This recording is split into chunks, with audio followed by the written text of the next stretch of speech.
প্রায় 8 থেকে 10 জন যানজটে গুলিবিদ্ধ হয়ে মারা গেছে।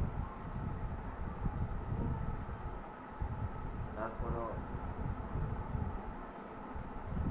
সেনা পালিয়ে যাওয়ার পরও 5টা পর্যন্ত গুলি চালিয়েছিল বাহিনীরা। 5টার দিকেও জাঙ্গাপুরে আরেক ছেলেকে গুলি করে মেরেছিল পুলিশ। বৈষম্য বিরোধী আন্দোলনের কথা হচ্ছে, চীনা পালিয়ে যাওয়ার পরেও কেন এই খুনি হাসিনা দুটো পুলিশ চালাতো, এটা আমার মাথায় কাজ করছে। আমি না, দেশ বা দেশের মানুষের কিছুই বুঝতে পারছে না কেন তাদের পরবর্তীতে মনে হয় পুলিশ শেষ হয়ে গেছে, তখন ব্যবসা মজার হয়ে আনন্দবাজার হয়ে তারা পুলিশরা সমগ্র পালিয়ে যায়। যাকে গুলি করেছিল কয়েকবার খাওয়া দিয়েছিল, তখন গুলি করেছিল। পরবর্তীত জনগণের চাপের মুখে পড়ে আর গুলি ছোড়া না পায়, তারা আত্মসমর্পণ করে জোরে গাড়ি চালিয়ে চলে যায় পুলিশের।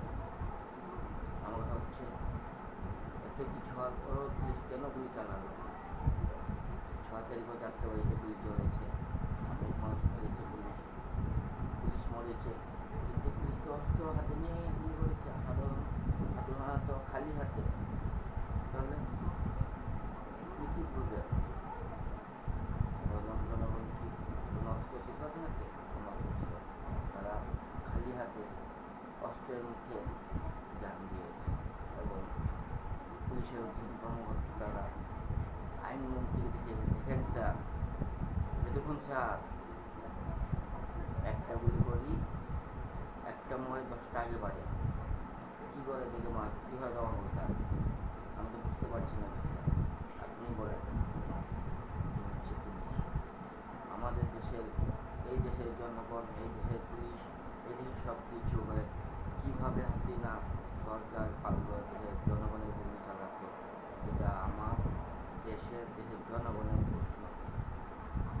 সে কীভাবে পারবে? সে কি মানুষের বাচ্চা নাকি জানোয়ারের বাচ্চা? যে এতগুলো ছাত্রদের গুলি করে মারল, ক্ষমতার এতই লোকটা, এত লোভী, রাক্ষসী, যে আমাদের দেশে গুলি করে মারল। আর সে এত বড় সাহসী করলে কী হবে? 18 কোটি বাঙালিকে মারার জন্য সে উঠে পড়ে দিয়েছিল। এটা জনগণের কাছে আমার প্রশ্ন রইল। আমাকে কমেন্টসে হোক, মেসেঞ্জার হোক, আমাকে জানাবেন। আমি জনগণ, 18 কোটি জনগণ জানতে চান সে এত বড় সাহস পেল কোথায় জনগণকে মারার? 18 কোটি বাঙালিকে মারার সে সাহস কোথায় পেল? আল্লাহ হাফেজ। আজকের মতো